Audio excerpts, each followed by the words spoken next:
மெரிபா paneer soda. I trust மெரிபா.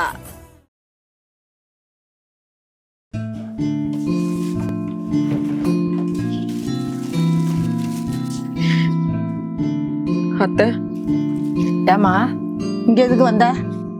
அதான் வீட்டை விட்டு விரட்டிட்டீங்கல்ல, இப்ப எதுக்கு வந்தீங்க?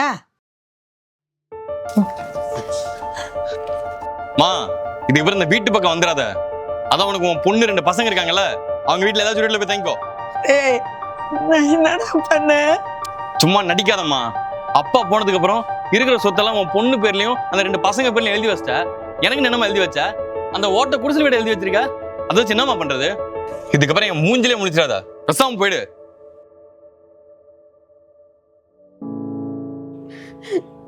கௌசி, ஏமா ஏன் அழுகுற? அத்தை, அவருக்கு ரொம்ப உடம்பு முடியல அத்தை. ஹாஸ்பிட்டல் அட்மிட் பண்ணியிருக்கோம்.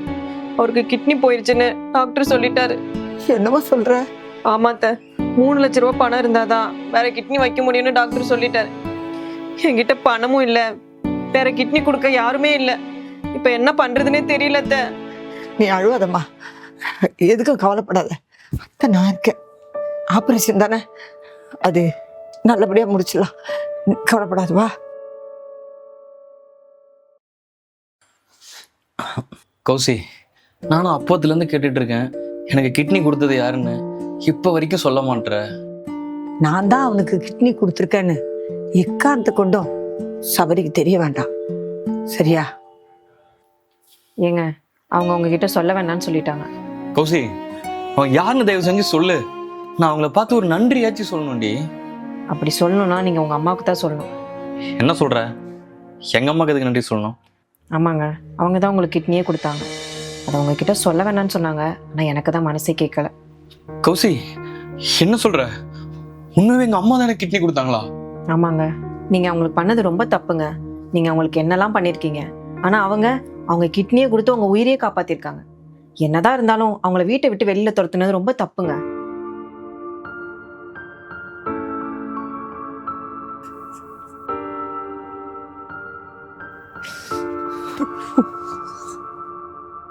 கௌசி, நான் உடனே எங்க அம்மாவை பார்க்கணும் கௌசி. அவங்க கிட்ட மன்னிப்பு கேட்கணும்டி. இவ்வளவு நாள் நான் அவங்கள புரிஞ்சிக்காம நடந்துக்கிட்டேன்.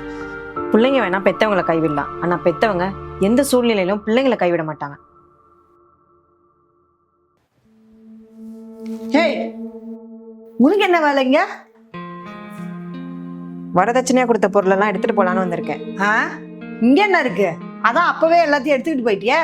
ஏய், நீ கொண்டு வந்ததுங்க என்ன இருக்கு? கொஞ்சம் ஓட்ட உடைச்சலெல்லாம் இருக்கு, அதை எடுத்துட்டு போலான்னு தான் வந்திருக்கேன். ஏய், உங்க வீட்டுல வரதட்சணையா கொடுத்த எல்லா பொருளும் உருப்படாமையே இருக்குது. இந்த மாதிரி பொருள் வாங்கி கொடுக்கறதுக்கு உங்க அப்பா வாங்கி கொடுக்காமே இருந்திருக்கலாம். ஏய், என்ன துணி துவைச்சிருக்க? என்ன வாஷிங் மிஷின் வாங்கி கொடுத்துருக்காங்க உங்க அப்பா? ஆனாவே மாட்டேங்குது. ஒரு பொருள் கூட உருப்படியா வாங்கி கொடுக்க மாட்டாங்க உங்க அப்பா. இல்லையா அத்தை, நேத்து கூட வாஷிங் மிஷின்ல நான் துணி துவைச்சனே. அப்ப நான் போய் சொல்றேனா? சரி விடுங்க அத்தை, நான் இன்னைக்கு கையிலே துணி துவைச்சிடுறேன். உங்க அப்பா ஒரு பொருள் கூட நல்ல பொருளை வாங்கி தர மாட்டானா?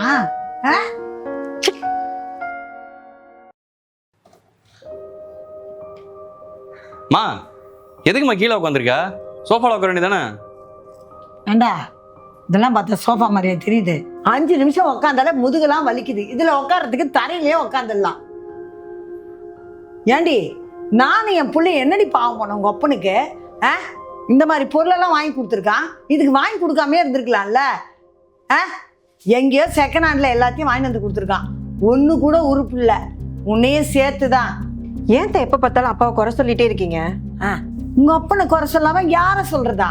வரதட்சணை வாங்குறதே தப்பு, இதுல 1008 குறை வேற. பாத்தியாடா, உன் பொண்டாட்டி என்ன திமிரா பேசுறா? ஏய், எங்க அம்மா கிட்ட மரியாதையா பேசு, புரியுதா? ஃபர்ஸ்ட் மரியாதைனா என்னன்னு உங்க அம்மாவுக்கு சொல்லித்தாங்க. அப்பாவை எப்படி பேசுறாங்க பாத்தீங்களா? உங்க அம்மாவுக்குலாம் கூட கூட பேசினாதான் அறிவு வரும். நானும் பார்த்துட்டே இருக்கேன், எங்க அம்மா கிட்ட மரியாதை எல்லாம் பேசிட்டு இருக்க. வீட்டு விட்டு வெளில படி. அத்தை, இந்த வீட்டுக்கு நான் வரும்போது இந்த வீட்டுல ஒண்ணுமே இல்லை. வாஷிங் மிஷின் இல்லை, ஏசி இல்லை, சோஃபா இல்லை, எதுவுமே இல்லை. நீங்க சொல்ற மாதிரி எங்க அப்பா பண்ணது பெரிய தப்பு தான்.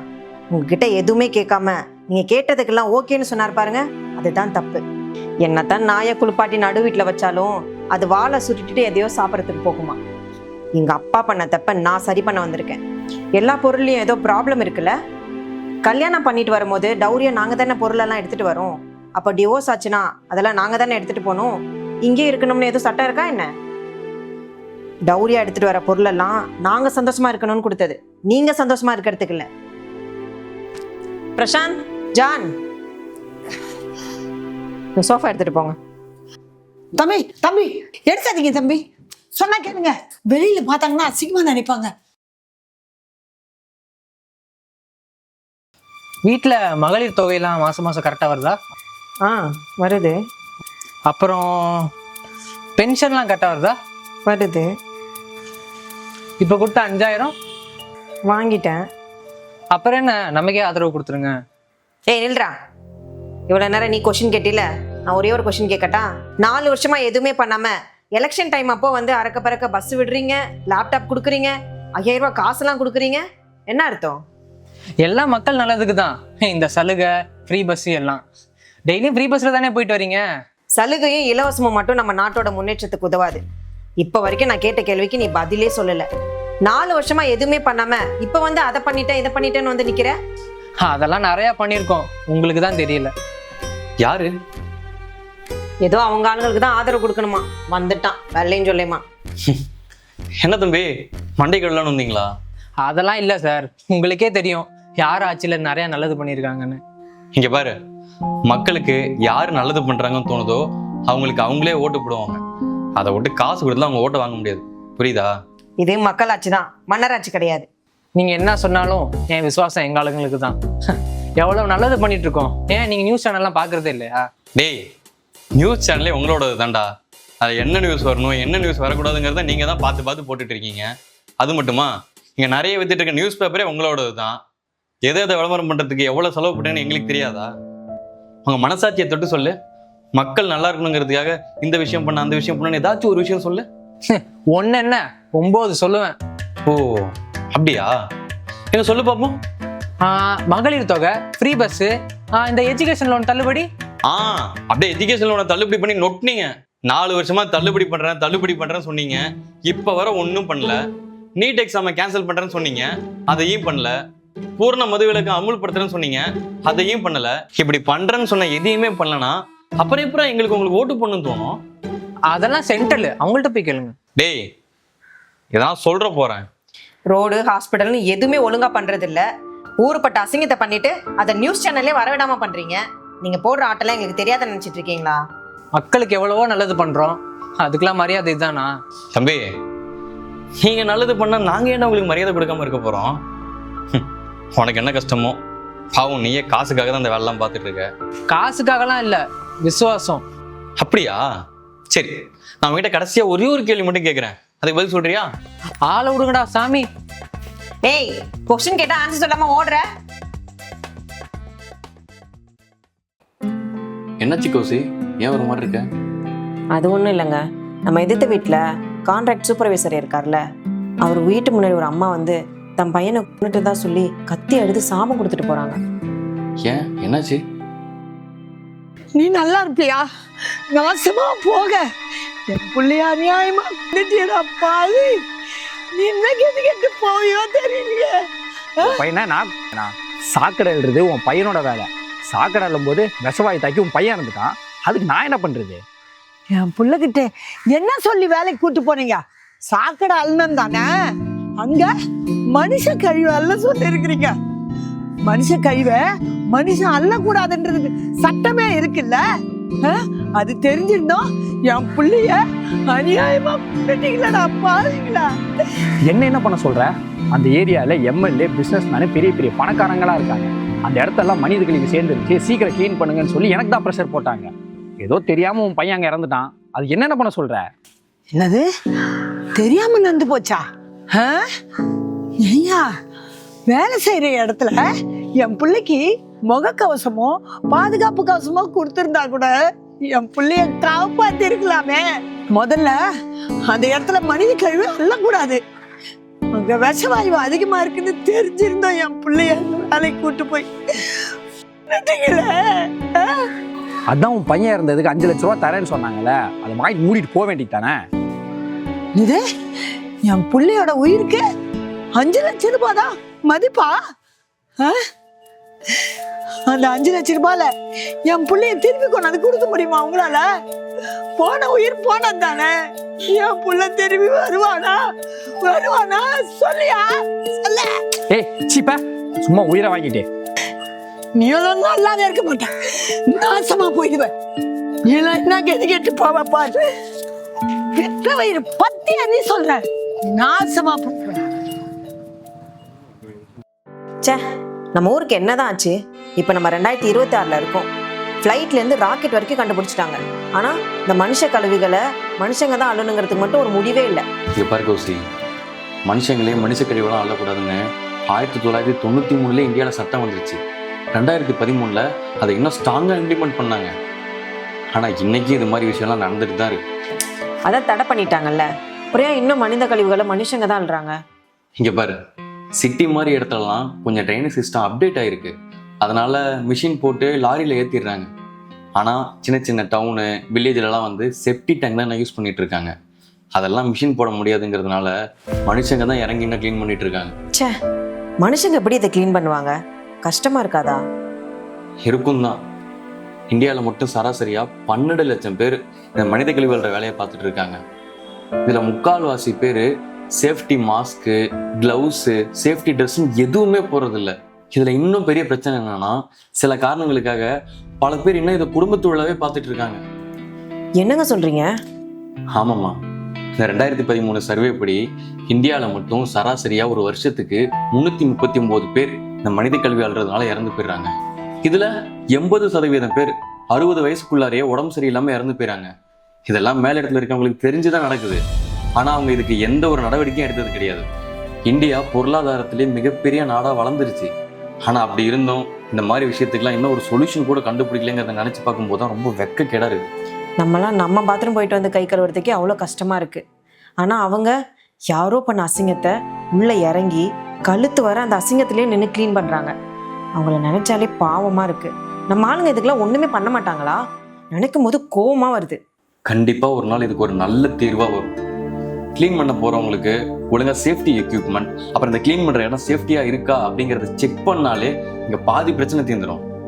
ஆனால் அதெல்லாம் அவங்க பண்ண மாட்டாங்க. இங்கே இப்படி மக்கள்லாம் இறந்து போகிறதுக்கு முழு காரணமே மேலிடத்துல இருக்கவங்களோட அலட்சியம் தான். மா, நீங்கள் ஒழுங்காக சாப்பிட்றீங்களா இல்லையா? உங்களுக்கு ஹெப்படைட்டிஸ் நோய் வந்திருக்கு. என்னம்மா சொல்றீங்க? ஆமாம்மா, சுத்தமில்லாத சாப்பாடு, சுத்தமில்லாத தண்ணி இதெல்லாம் சாப்பிட்டீங்கன்னா உங்களுக்கு இந்த நோய் வரும். நோய் வந்துச்சுன்னா டயரியா, வயிற்று வலி இது எல்லாமே இருக்கும். ஏமா சுத்தமான சாப்பாடுலாம் சாப்பிட்றது இல்லையா நீங்கள்? நான் ஒரு துப்புரவு பணியாளர், எங்களுக்கு எங்கம்மா தரமான சுத்தமான சாப்பாடு கிடைக்கும் சொல்லுங்க. என்னம்மா இப்படி சொல்கிறீங்க? சார், அடுத்த கான்டாக்ட் நமக்கே கொடுத்துருங்க, அதெல்லாம் சூப்பராக பண்ணிடலாம். ஒரு நிமிஷம் சார். பாருங்க சார், சாப்பாடுலாம் நல்லாவே இல்லை, சுத்தமாகவே இல்லை, கல்லு மாதிரி இருக்குது. சோறுலாம் வேவே இல்லை சார். சாம்பார் பாருங்க, மாட்டுக்கு காட்டுற கைனி தண்ணி மாதிரி இருக்குது. இந்த சாப்பாடை சாப்பிட்டு 4 பேர் எங்க ஆளுங்க ஆஸ்பத்திரியில் ஃபுட் பாய்ஸ்னால அட்மிட் ஆகிருக்கிறாங்க. இதை நாங்களும் சாப்பிட்டா எங்க எது என்ன ஆகுமோ? கொஞ்சம் இதை என்னன்னு பாருங்க சார். ஏய், போடுற தின்னுட்டு ஒழுங்கா வேலையை பாரு. இதுனா 5 ஸ்டார் ஹோட்டலா நல்லா வாய்க்கு ருசியாக சமைச்சு போகிறதுக்கு? சார் என்ன சார் இப்படி பேசுறீங்க? உங்ககிட்ட நாங்க என்ன பிச்சை எடுக்கிறோம்? ராத்திரி பகலமா நாங்க உழைக்கிறோம், சாப்பாடு நல்லா இல்லைன்னு சொன்னா வாய்க்கு வந்த மாதிரி பேசுறீங்க. இங்க பாரு, ஒரு நாளைக்கு 29,400 பேருக்கு சமைச்சிட்டு இருக்கோம். அத்தனை பேருக்கு சமைக்கும் போதும் சாப்பாடு தரமா இருக்கா, நல்லா இருக்கா, டேஸ்டா இருக்கான்னு பார்க்க முடியுமா என்ன? சார், எங்களை பார்த்தா மனுஷங்களா தெரியலையா? ஒரு மனுஷன் கஷ்டப்பட்டு உழைச்சி சம்பாதிக்கிறதே 3 வேளை நல்லா சாப்பிடுறது தான். அதுலயே இந்த அநியாயம் பண்றீங்க.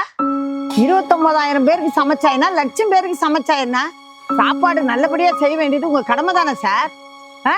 நீங்க சாப்பிடுவீங்களா இந்த சாப்பாடை? சொல்லுங்க சார். உன்ன மாதிரி குப்பல்றவங்களுக்குலாம் சம்பளத்தை தூக்கி மூஞ்சில அடிக்கிறத விட்டு சாப்பாடு போட சொல்றானுங்கல்ல, எல்லாம் அவனுங்களை சொல்லணும்.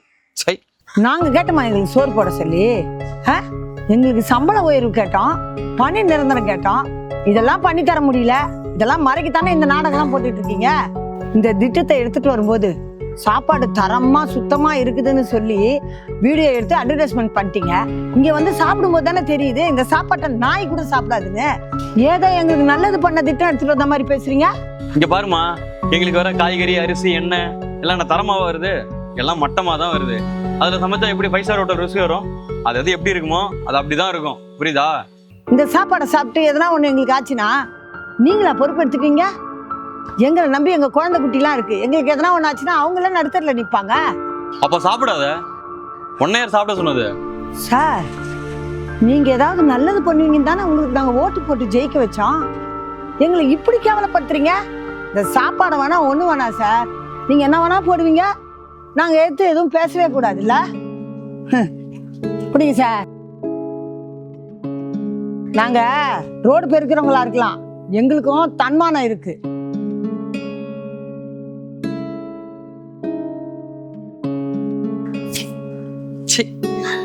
இதப்போ எப்படா சாப்பிடுறீங்க? ச்சே, இப்படிலாமா பண்றாங்க? உங்களை மாதிரி துப்புரவு பணியாளர்லாம் கொரோனா, புயல், வெள்ளம் இந்த மாதிரி நேரத்துல ரோட்ல இருக்க குப்பையெல்லாம் எவ்வளவு கஷ்டப்பட்டு கிளீன் பண்ணிருக்கீங்க. உங்களுக்கு 3 வேளை சாப்பாடு கூட ஒழுங்கா போட மாட்டாங்க. இவங்க துப்புரவு பணியாளர் உணவு திட்டத்துக்காக 60 கோடியே 75 லட்சம் ரூபாயை ஒதுக்கி இருக்கிறாங்க. இந்த காசெல்லாம் எங்க போகுதுன்னே தெரியல. எங்களுக்கு சாப்பாடு கூட வேன்ல வரலமா, குப்பை வண்டியில வருது. எங்கெல்லாம் பார்த்தா நாய் மாதிரி தெரியுதா சொல்லுங்க? எனக்கு என்ன சொல்றதுன்னே தெரியலம்மா. இப்பெல்லாம் நல்லது பண்றவங்களை விட நல்லது பண்ற மாதிரி காட்டிக்கிறவங்க தான் அதிகம். இந்த மாதிரி உணவு கொடுக்கறதுக்கு கொடுக்காமையே இருக்கலாம். இதனால எங்களை மாதிரி ஆளுங்களோட உடம்பும் வீணா போகுது, மக்களோட வரி பணமும் பாழா போகுது. நாங்க என்ன கேட்டோம்? ஒரு நாளெல்லாம் வேலை செஞ்சா 540 ரூபா கொடுக்குறீங்க, அதை 700 ரூபாயா கொடுங்க, பணியை நிரந்தரமாக்குங்க, உழைச்சிட்டு வந்தா எங்களுக்கு ரெஸ்ட் எடுக்க ஓய்வு வர கட்டித்தர நீங்க தான் சொன்னீங்க. அதுவும் தரல. வீட்டு காப்பீட்டு திட்டத்துல சலுகை செஞ்சு தரேன்னு சொன்னீங்க, செய்யலையே. இவ்வளவு கோரிக்கை வச்சோம், அதெல்லாம் செஞ்சு தரல. நாங்க கேட்டோமா சாப்பாடு வேணும்னு. சரி விடுங்கம்மா, எல்லாம் இன்னும் கொஞ்ச நாள் தான், எல்லாம் சீக்கிரமா மாறும். அதுக்கு தாம்மா நாங்களும் காத்துட்டு இருக்கோம். சரிங்க, நான் வரேன். டேய், ஒழுங்கா வேலையை பாருங்கடா. அம்மா, அம்மா என்னாச்சுமா? அம்மா, அம்மா எந்திரிங்கம்மா. அம்மா, தண்ணி தண்ணி தெளிங்க. மா மா மா, இப்போ ஓகே நீங்க? அம்மா எந்திரிங்கம்மா, எந்திரி. வாங்க உட்காருங்க. தண்ணி குடிங்க.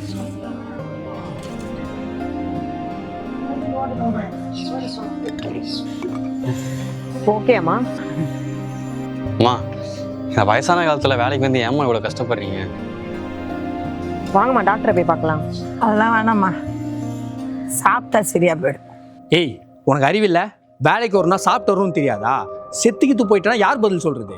சார், அவங்களே உடம்பு முடியாம இருக்காங்க, அவங்கள போய் திட்டிட்டு இருக்கீங்க. சார், தினமும் காலையில வேலைக்கு வரும்போது அம்மா உணவகத்துல சாப்பிட்டு தான் வருவேன். அந்த கடையை மூடிட்டாங்க சார், நாங்களாம் சாப்பிடாம வந்துட்டேன். ஏய், அம்மா உணவு இல்லைன்னா என்ன? ரோட்ல கடையே இல்லையா? அங்கெல்லாம் சாப்பிட்டு வர மாட்டியா? என்ன சார் பண்றது? சம்பாதிக்கிற காசெல்லாம் பசங்க படிப்பு செலவுக்கு அனுப்பிடுறேன். அன்றாடம் சராசரியா கடையில வாங்கி சமைச்சு சாப்பிடணும்னா 150 ரூபாய் ஆகும் சார்.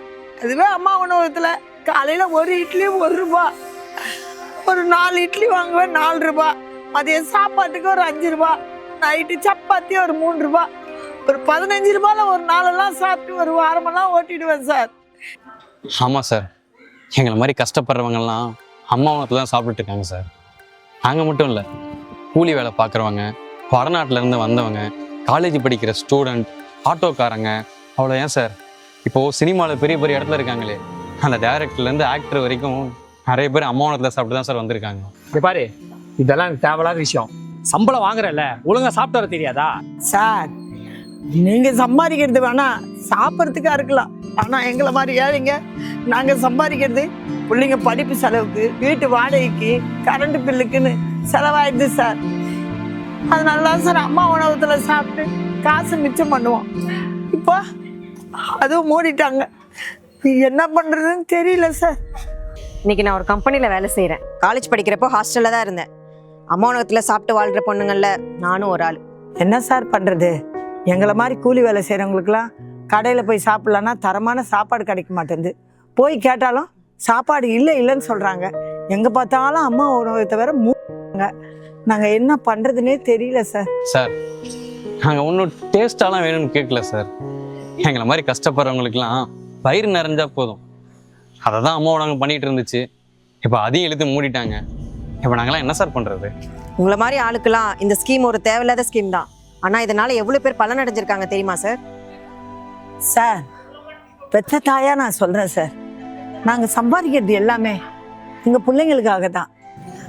நான் நல்லா சாப்பிட்லன்னா கூட அவங்க நல்லா சாப்பிடணும்னு நினைப்பேன். அம்மா உணவகம் இருந்த வரைக்கும் நானும் நல்லா சாப்பிட்டேன், பிள்ளைங்களும் நல்லா சாப்பிட்டாங்க. ஆனால் இப்போ நிலைமையே மாறி போச்சு சார். அம்மா அழாதீங்கம்மா. என் மன்னிச்சிருங்கம்மா. நீங்கள் சொன்னதுக்கப்புறம் தான் அம்மா உனக்கு இவ்வளோ யூஸ்ஃபுல்லாக இருக்குன்னே எனக்கு தெரிய வந்துச்சு. வாங்கம்மா, முதல்ல சாப்பிட்டு வேலையை பாருங்க. அம்மா எழுந்துருங்கம்மா. சார் டேப்பு தான் கொஞ்சம் பிரச்சனையாக இருக்குது. உனக்கு புதுசு மாற்றினா கரெக்டாக இருக்கும். மாற்றிடுங்க. ஒரு 400 ரூபா கொடுக்குறீங்களா? போய் வாங்கிட்டு வந்துடுறேன். ஒரு நிமிஷம். நான் வாங்கிட்டு வந்துடுறேன். ஏங்க, அவங்ககிட்ட கொடுக்கறதுக்கு நீங்களே போய் வாங்கிட்டு வரலாம்ல. இந்த மாதிரி பிளம்பர்ஸ் எல்லாம் கடைக்காரங்க கூட லிங்க்ல இருப்பாங்களாம். 200 ரூபா டேப்பை 400 ரூபான்னு பில் போட்டு கொடுப்பாங்களாம். ஏய், எனக்கு என்னடி தெரியும் நல்ல பிராண்ட் எதுன்ட்டு? அவங்க தான் இத்தனை வருஷம் சர்வீஸில் இருக்காங்க. நான் தப்பான ஏதாச்சும் வாங்கிட்டு வந்துட்டு அப்புறம் நான் தாண்டி போய் மாற்றணும். இந்த மாதிரி சோம்பேறியா இருக்கிறதுனால தான் இந்த பிளம்பர்ஸ் எல்லாம் 200 ரூபா டேப்பை 400 ரூபான்னு பில் போட்டு கொடுக்குறாங்க. பக்கத்து வீட்டு சௌமியா வீட்டில் இந்த மாதிரி தான் நடந்திருக்கு. அவன் எக்ஸ்ட்ரா பில் போட்டு கொடுத்தா நம்மளுக்கு எப்படி தெரியும்? இங்க பாரு, சபரி அப்படியாப்பட்டவன் இல்லை. அவன் ரொம்ப நல்ல வண்டி, ரொம்ப நேர்மையான ஆளு. இந்த காலத்துல நேர்மையான ஆளெல்லாம் எங்கெங்க பார்க்க முடியுது? உங்களுக்குலாம் நான் சொன்னா தெரியாது, பட்டாதான் புரியும். வாங்க அந்த கடைக்கு போய் பார்க்கலாம். அவனோட யோகிதை என்னன்னு அப்பதான் தெரியும். சரி.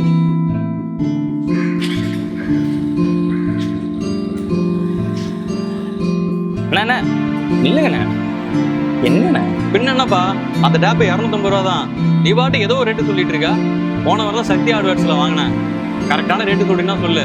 எல்லாம் டேப்பு வேணாம், ஒன்றும் வேணாம். அண்ணே ரேட்லாம் ஏறி போச்சுண்ணே. தம்பி நான் ஒன்றும் நேத்திக்கு இன்னைக்கு ஒன்றும் பிளம்பரா இல்லை. 5 வருஷமா பிளம்பர் வேலை தான் பார்த்துட்டு இருக்கேன். இங்கே பாரு, கடைசியா 220 ரூபா சொல்லி வாங்கிக்கிறேன், இல்லைன்னா வேணாம். என்னென்ன புரிஞ்சிக்க மாட்டேங்கிறீங்க. சரி வாங்கண்ணே, அந்த ரேட்டுக்கு தரேன் வாங்கண்ணே. பாத்தீங்களா, 250 ரூபா டேப்பை 220 ரூபான்னு பேரம் பேசுறான். வீட்டுக்கு வந்தோடனே கேளுங்க எவ்வளவு ஆச்சுன்னு. 350 ரூபான்னு சொல்லுவான், 130 ரூபா அடிச்சிருவான். இந்த பிளம்பர்ஸுங்களே இப்படிதான் கொள்ளை அடிக்கிறதுலேயே குறியா எடுப்பாங்க. சரி வாங்க போலாம். சார் டேப் வாங்கிடு சார். எவ்வளோ ஆச்சு? இது 220 ரூபா ஆச்சு சார். என்னங்க மீதி காசு? நான் போய் வேலையை பார்க்குறேன். கௌசல்யா, எல்லா பிளம்பரும் ஏமாத்துறவங்க கிடையாது. நம்ம ஊர்லேயும் நேர்மையாக இருக்கிறவங்களாம் இருக்காங்க. நீ என்ன சொன்ன? பிளம்பருங்களாம் ஏமாத்துவாங்கன்னு சொன்னியா? அந்த கடையில் போய் 250 ரூபா இருக்கிற டேப்பை 220 ரூபாய்க்கு பேரம் பேசி நம்ம 30 ரூபா சேமிச்சு கொடுத்துருக்காருடி. இதே நம்ம போயிருந்தா 300 ரூபா டேப் சார் நல்லா தான் இருக்கும்னு சொன்ன உடனே வாங்கியிருப்போம். இனிமேவாவது பிளம்பர்ஸை தப்பாக பேசுறதை நிறுத்திக்க. சார் வேலையெல்லாம் முடிச்சிட்டேன் சார். நீங்கள் ஒரு தடவை பைப்பை செக் பண்ணி பார்த்துக்கங்க. எவ்வளோ ஆச்சு? சார் உங்ககிட்ட என்ன சார் காசு? உங்களுக்கு என்ன தோணுதோ கொடுங்க. அட சொல்லுங்க, நீங்கள் தான் வேலை பார்த்துருக்கீங்க. உங்களுக்கு கரெக்டான சம்பளம் என்னன்னு சொல்லுங்க, கொடுத்துடலாம். ஒரு 200 ரூபா கொடுங்க சார். இந்தாங்க சார். இதில் 300 ரூபா இருக்கு. என்னங்க சார்? பரவாயில்ல, வச்சுக்கோங்க. இல்லை சார், நான் பார்த்த வேலைக்கான கூலி 200 ரூபா தான். அது மட்டும் கொடுங்க, எனக்கு போதும். இந்தாங்க. அப்புறம் ஒன்று சொன்னால் தப்பாக எடுத்துக்க மாட்டீங்களே. பிளம்பர் வேலை பார்க்குறவங்களாம் ஏமாத்துறவங்க கிடையாது. எங்களில் ஒரு சில பேர் அப்படி இருக்காங்க, நான் இல்லைன்னு சொல்லலை. ஆனால் அதுக்காக எல்லாரையும் தப்பாக பார்க்காதீங்கன்னு தான் சொல்கிறோம். நாங்கள் வேலை செய்கிறோம், அதுக்கு நீங்கள் காசு கொடுக்குறீங்க. அதுக்காக நாங்கள் வேலை செய்யும் போது நீங்கள் நின்று பார்த்துட்டு இருக்கிறது ஏதோ திருடனை பார்க்குற மாதிரி இருக்கு. இனிமேல் அதை மட்டும் கொஞ்சம் பண்ணாமல் இருங்களேன். ஐயோ அண்ணா, அப்பெல்லாம் நினைக்கலண்ணா. நீங்கள் அப்படி நினைக்கலன்னா எனக்கு சந்தோஷம்தான் மேடம். அதுவும் இல்லாமல் எங்களுக்கு இதெல்லாம் பழகிடுச்சு. சரி மேடம். சார் வேறு ஏதாச்சும் வேலை இருந்தால் சொல்லுங்கள், வரேன் மேடம். மேடம் ஏசி இன்ஸ்டால் பண்ண சொல்லியிருந்தாங்க, பண்ணிடலாங்களா? ஏசியா? நாங்க ஏசிலாம் புக் பண்ணலையே, நீங்க அட்ரஸ் மாதிரி வந்துட்டீங்கன்னு நினைக்கிறேன். வாங்க சார், நான் தான் புக் பண்ணியிருந்தேன். காலையில 8 மணிலேருந்து வெயிட் பண்ணிட்டு இருக்கேன் நீங்க வருவீங்கன்னு. லேட் ஆகும்னா ஒரு ஃபோன் பண்ணி சொல்ல மாட்டீங்களா? மேடம், சென்னையில் வெயில் அடிக்க ஆரம்பிச்சிருச்சு மேடம். நிறைய இடத்துல ஏசி இன்ஸ்டால் பண்ணிட்டு இருக்கோம். அதான் உங்க ஃபோன் எடுக்க முடியல மேடம். கௌசி, நமக்கு எதுக்குமா ஏசிலாம்? அத்தை, இப்பெல்லாம் எல்லார் வீட்லயும் ஏசி இருக்கு அத்தை.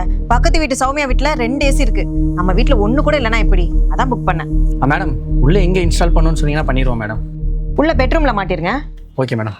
டேய், உள்ள எடுத்து வாடா. கௌசி, சபரிக்கு ஃபோன் பண்ணி சொல்லிட்டியா? இன்னும் இல்லத்த, நான் பொறுமையா சொல்லிக்கிறேன். நீங்க ஃபோன் பண்ணி சொல்றேன்னு போட்டு கொடுத்துறாதீங்க. ஏய் சௌமி, ஏசி வாங்கிட்டேன்டி. சாச்சா, இஎம்ஐலாம் இல்லை, ரெடி கேஷ் தான். அடுத்து ஹாலில் தான் ஏசி போடலான்னு இருக்கேன். இப்போலாம் ஏசி இல்லாமல் இருக்கவே முடியறதில்ல. இது ஸ்மார்ட் ஏசியா, ஆட்டோமேட்டிக்காக ஆன் ஆஃப் ஆயிருமா. மாமியார் ரூம்க்கா, அங்கெல்லாம் போட்டால் அது குளூர்லேயே சேர்த்துருண்டி. சரி சரி, நாளைக்கு ஷாப்பிங் போகலாம். நீ டைம் மட்டும் பார்த்துட்டு சொல்லு. ம் சரிடி.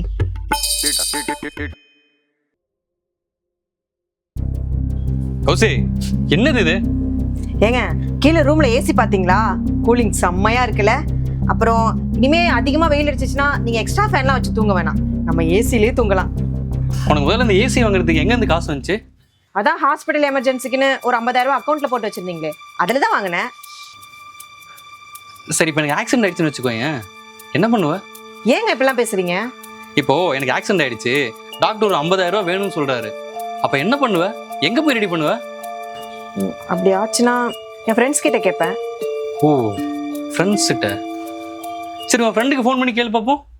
என்னங்க, என் ஃப்ரெண்ட் சௌமி காசு தருவாளா மாட்டாளான்னு செக் பண்றீங்களா? என் ஃப்ரெண்ட் எனக்கு என்ன வேணாலும் தருவா. இப்போ உன் ஃப்ரெண்டுக்கு ஃபோன் பண்ணி என் புருஷனுக்கு ஆக்சிடென்ட் ஆயிடுச்சு, ஒரு 50,000 ரூபாய் இருந்தா தான் அவனை காப்பாற்ற முடியும்னு அவள்கிட்ட கேளு. அழுதுகிட்டே பேசு, அப்பதான் நம்புவாங்க. ஸ்பீக்கர்ல போடு.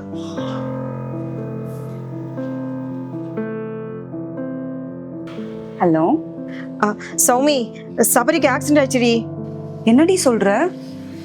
ஆமாண்டி, ஹாஸ்பிட்டல் அட்மிட் பண்ணியிருக்கேன். 50,000 ரூபாய் காசு வேணும்டி. என்கிட்ட இப்போ அவ்வளோ காசு இல்லையேடி. 2 நாள் முன்னாடி தான் என் ஹஸ்பண்ட் என்கிட்ட இருந்து எல்லாத்தையும் வாங்கிட்டாரு. என்கிட்ட இருந்தால் நான் கண்டிப்பாக கொடுத்துருப்பேன்.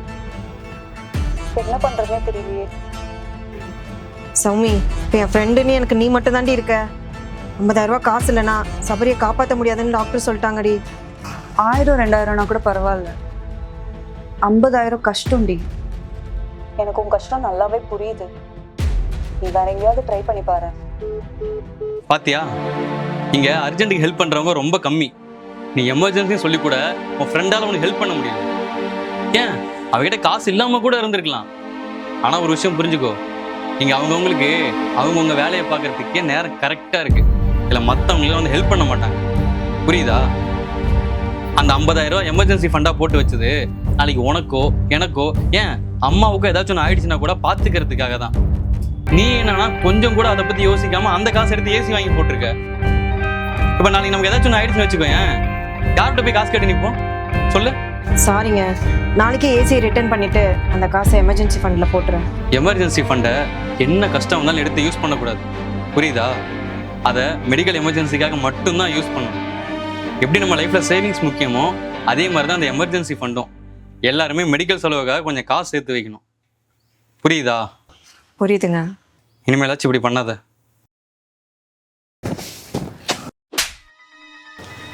உன்னை போராட்டத்துக்கு போக கூடாதுன்னு தானே சொன்னேன். எதுக்கு போனேன்? நேற்று கூகுள் சீட்ல போராட்டத்துக்கு போக மாட்டேன்னு சொல்லிட்டேன். நீ அவங்க கூட போய் போராட்டம் பண்ணிட்டு வந்திருக்க. உன்னை வேலையை விட்டு தூக்கிட்டா நீயும் உன் பிள்ளையும் நடு ரோட்ல பிச்சை தான் எடுக்கணும். போய் பிச்சை எடுக்கிறியா? நாங்க என்னம்மா பண்ணா? எங்க உரிமையை தானம்மா கேட்குறோம். அதுக்கு ஏம்மா இப்படி கொடுமை பண்றீங்க? 4 வருஷமா நாங்க போராட்டமே பண்ணலையம்மா. ஏம்மா இப்போ பண்ணித்தரேன் அப்புறம் பண்ணித்தரேன்னு கடைசி வரைக்கும் பண்ணவே இல்லையம்மா நீங்க. இங்க பார், உன்னாலாம் ஒன்றும் பண்ண முடியாது. எனக்கு மேலே இருக்கவங்க போராட்டத்துக்கு போனவங்க மேல ஆக்ஷன் எடுக்க சொல்லியிருக்காங்க. உன் மேல ஆக்ஷன் எடுக்கக்கூடாதுன்னா ஒழுங்கா நாளைக்கு வேலைக்கு வர வழியே பாரு. முடியாதும்மா, எங்க போராட்டத்துக்கு ஒரு முடிவு கிடைக்கிற வரைக்கும் வேலைக்கு வர முடியாது. இன்னும் எதிர்த்து பேசுறியா நீ? ஏங்க, எதுங்க இப்ப தேவலாம் பண்ணிட்டு இருக்கீங்க? வயசானவங்க அவங்களுக்கு போய் அறையிறீங்க. முதல்ல உங்களை அடிக்கிறதுக்கான உரிமை உங்களுக்கு யாரு கொடுத்தா? நீ யாரு? ஒழுங்கா போயிரு, உனக்கு இது தேவையில்லாத பிரச்சனை. எதுங்க தேவையில்லாத விஷயம்? அப்புறம் வயசான அம்மா அடிப்பீங்க, அதை பார்த்துட்டு சும்மா இருக்கணுமா? தெரியாம தான் கேட்குறேன். இந்த 7000 ரூபா சம்பளத்துக்கு நீங்கள் வேலை பார்ப்பீங்களா? இதெல்லாம் தெரிஞ்சு தானே வேலைக்கு வந்தீங்க? ஆமாம்மா, இல்லைன்னு சொல்லலை. தேர்தல் வாக்குறுதி 313 என்ன சொல்லுதுன்னு தெரியல. நீங்கள் பண்ணித்தரேன்னு சொன்னதானே நாங்கள் கேட்குறோம், வேற எதுவும் கேட்கலையே. இந்த சம்பளத்துக்கு நீங்கள் வேலை செய்வீங்களா சொல்லுங்கள்? ஆள்வாடி குழந்தைங்கள பார்த்துக்குறோம், சத்துணவில் வேலை செய்கிறோம், அது இல்லாமல் வீடு வீடாக போய் கணக்கு எடுக்க சொன்னால் அதையும் போய் பார்க்குறோம். அதுக்கான சம்பளமும் கொடுக்கறது இல்லை. நாங்களாம் என்ன உங்களுக்கு அடிமை மாதிரியா? எதுக்கு கேள்வியே கேட்கக்கூடாது இல்லை? அம்மா, அங்கன்வாடியில் வேலை செய்கிறவங்கலாம் இவ்வளோ வேலை செய்கிறாங்க நீங்கள் சொல்லிதாம்மா எனக்கே தெரியுது. அங்கன்வாடின்னு ஒன்று இருக்கிறதே நிறைய பேருக்கு தெரியாதுப்பா. அம்மா, நீங்கள் படுற கஷ்டத்துக்கெலாம் மேலே இருக்கவங்க கண்டிப்பாக உங்களுக்கு ஏதாச்சும் ஒன்று பண்ணிதாம்மா ஆகணும். ஆனால் அவங்க அதை பண்ண மாட்டாங்க. ஏன்னா அதை பண்ணுறதுக்கான மனசும் இல்லை, நீங்கள் சொல்கிறத கேட்கறதுக்கு அவங்களுக்கு காதும் இல்லை. இவ்வளோ நாளாக நாங்கள் அரசாங்கத்துக்கு தான் வேலை செய்கிறோம், ஆனால் எங்களை இன்னும் அரசு ஊழியராக்கல. 8 மணி நேரம் வேலை பார்த்தா அரசு ஊழியராக்கிடணுமேன்னு சொல்லி 7.5 மணி நேரம் வேலை வாங்கி எங்களை அனுப்பிச்சிடுறாங்க. நீங்கள் பதவிக்கு வந்தா எல்லாம் பண்ணித்தரேன்னு சொன்னீங்களே, அதை நம்பி தானே உங்களை பதவியில் உட்கார வச்சோம். இப்போ நீங்களே போராட்டம் பண்ண வேணான்னு சொன்னா நாங்கள் என்னவா பண்ணுறது சொல்லுங்க? இப்போ நீ வேலைக்கு வர முடியுமா முடியாதா? முடியாதுமா, முடியாது. நீங்கள் போராட்டத்துக்கு ஒரு முடிவு கிடைக்கிற வரைக்கும் என்னால் வேலைக்கு வர முடியாது. உங்களால் என்ன பண்ண முடியுமோ பண்ணிங்க, போங்க.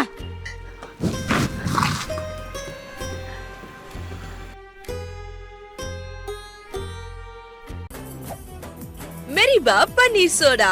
I trust மெரிபா.